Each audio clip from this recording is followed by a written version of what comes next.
Wag ka kasi lalapit. Oh, alam ni Kuya Las eh. Dito na si Kuya kay Lolo. Kasi alam niya na mag-alaga ng hayop eh. Ang galing-galing. Napapaamo niya yung mga hayop. Okay lang yan.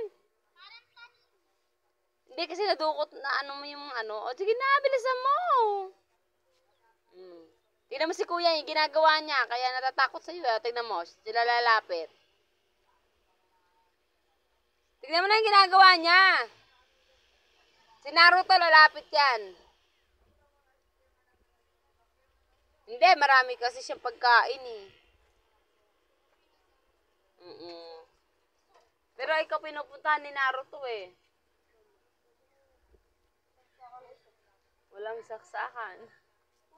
I'm so sorry.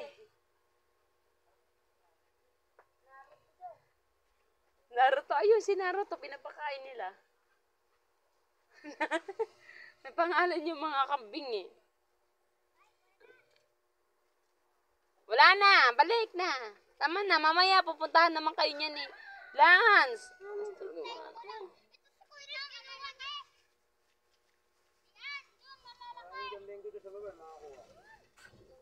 Balik na. Sige na. Oo.